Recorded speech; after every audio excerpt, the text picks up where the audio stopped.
Okay, I want to try to explain this enzyme assignment a little bit. A lot of feedback that I got from our meetings was that we need something supplemental to try to help us out a little bit. So what I'm going to do is I'm not only going to post the answers to this, but I'm going to kind of talk through them a little bit in hopes that we can better understand. So I'll read through them question by question and kind of provide a little extra insight. So the question number one asks, what is the name of the site where the substrate binds to the enzyme? So in general, enzymes are folded proteins inside of our bodies that help chemical reactions take place. So what they do is they bind with a substrate, which is any molecule that connects that enzyme that it's going to be reacting with. And the location or the site where they bind is called the active site. It's like a little lock and key interaction that happens between the substrate and the enzyme. So what is a substrate? As I said a second ago, it's a molecule that connects to an enzyme at its active site. So it's any kind of molecule that connects or interacts with that enzyme. It asks what is induced fit. So like I said, they interact with each other, they combine, like a lock and a key or a puzzle piece is another way, like another analogy for that. And when they connect, there's specific shapes for these enzymes and specific shapes for these substrates. And when they interact with each other, they do something called induced fit, where it's like a puzzle piece that's almost fitting, and they'll kind of like change their shape just a little bit to kind of fit together more perfectly. The Amoeba sisters called it an enzyme hug. And essentially it's just like wrapping around it a little bit tighter so that it makes a better connection. How do enzymes affect the speed of a chemical reaction? So the big picture for an enzyme is that it's these little proteins in our bodies that cause these chemical reactions to speed up. Now, the way that they speed up these chemical reactions specifically is by lowering the activation energy. So that's a concept that might be very confusing for some people. So if we're looking at activation energy, here's a graphic that describes it. So on this axis it says energy, on this axis it says reaction coordinate.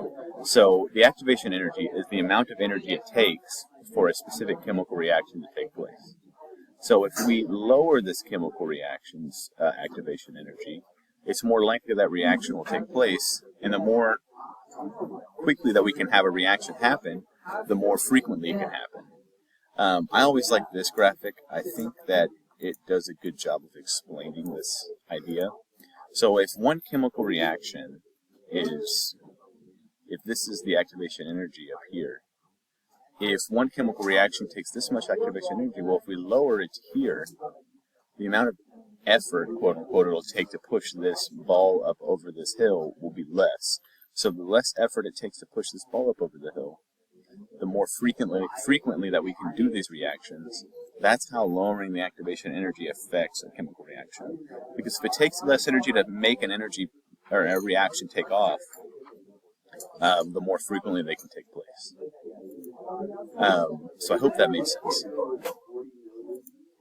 So that's how enzymes work in general. They connect together at the substrate.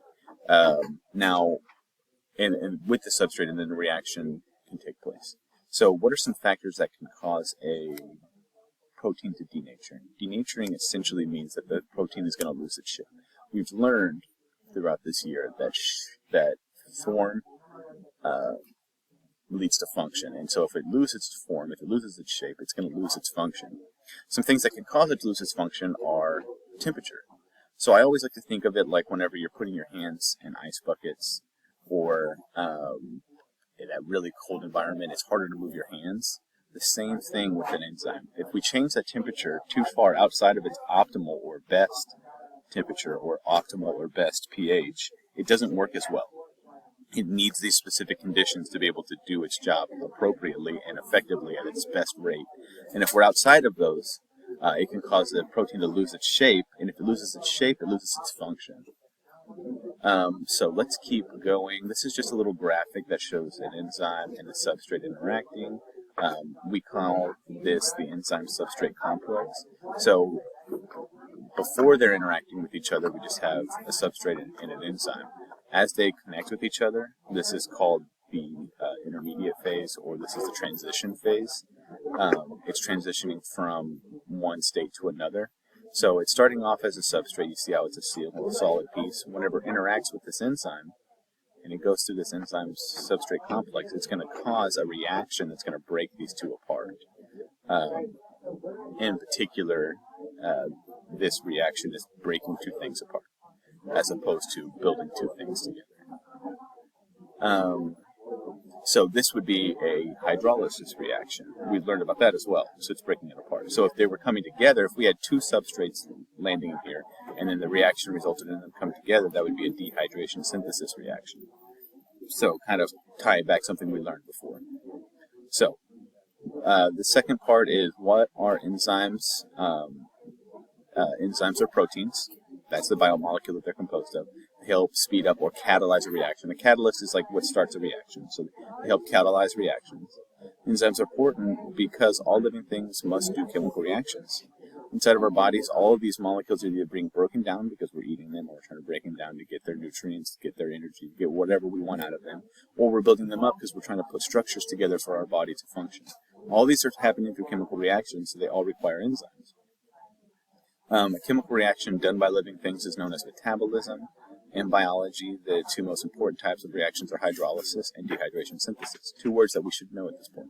Hydrolysis is a reaction that adds water into a reaction and it breaks, or into a structure, and then it breaks it down from polymers into monomers. And dehydration synthesis is the opposite. It's building it up. It's synthesizing a molecule. It's taking two monomers or more, or however many, and bringing them together into a single structure. So specificity is really important when we're talking about enzymes. Enzymes have a very unique shape, and that unique shape makes a specific active site. So each active site can fit a specific substrate. So that reaction is specificity of the shape of that enzyme is important because it needs to be able to fit whatever substrate it's known to be interacting with. They're like destined to be together. So if it loses its shape, it can't bind with it anymore, and that's a problem.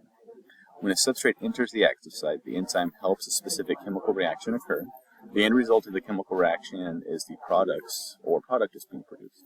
So whether it's producing or breaking down a reaction.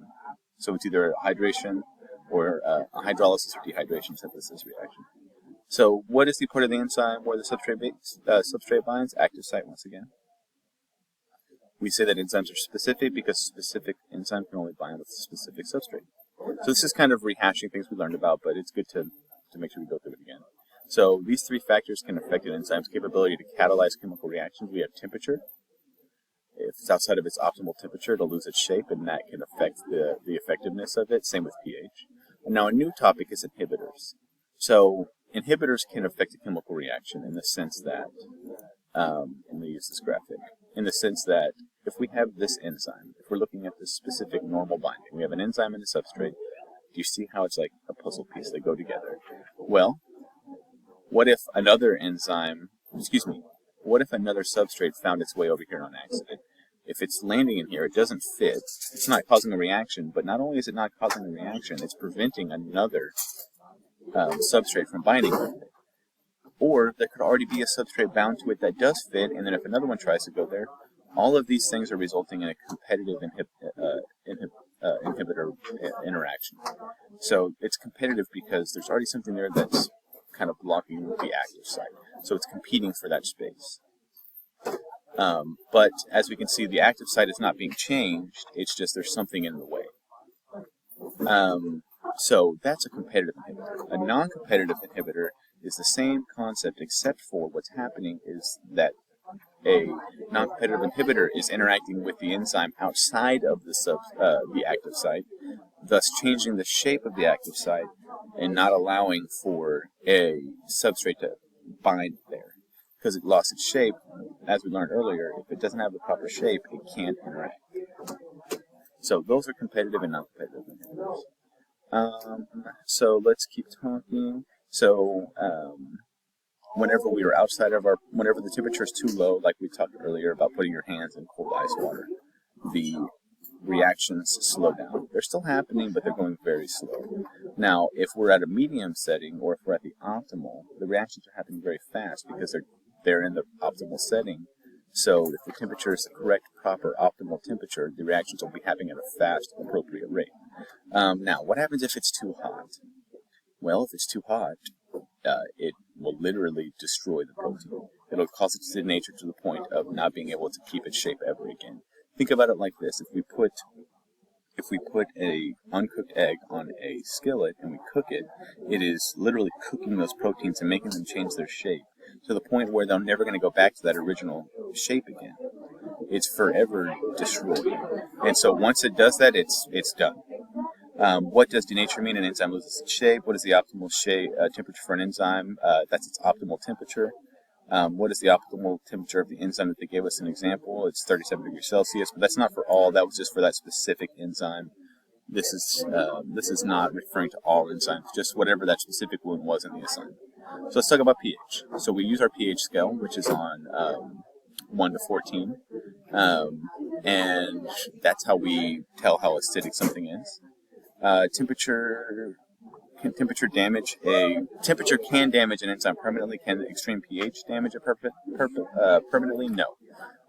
It can revert back to its shape if it's being changed by pH. It's only whenever it gets too hot and it literally destroys the protein that it's not able to revert back to its original shape.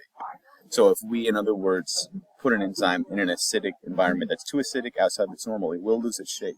But as soon as it reverts back to that original shape, that original pH, it'll revert back to its original shape. So it has some flexibility within pH and even within temperature, but if it gets too hot, then it will lose its shape permanently. What is the optimal pH? What is the optimal pH of pepsin? So pepsin is a enzyme that takes place in our stomach, so we know our stomachs are really acidic. So it's about 2, somewhere between 1.2 and 2.5. I'm going to quickly go through this because I don't want to take too much of your time. Substrate concentration: the more substrate there is, the more reactions that can take place. Simple as that. There's a whole bunch of substrate, more reactions can happen. If there's not very much substrate, less reactions happen. Pretty simple concept. Remember that substrates can get used up, but enzymes are not getting used up in the reaction. So the enzyme will stay the same. It can have multiple reactions on one enzyme, but the substrates, they can get used up. So if there's not that many substrates in there, less reactions will happen.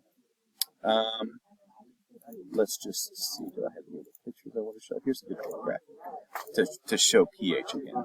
So here's 3 important enzymes in our body: pepsin, amylase, and trypsin.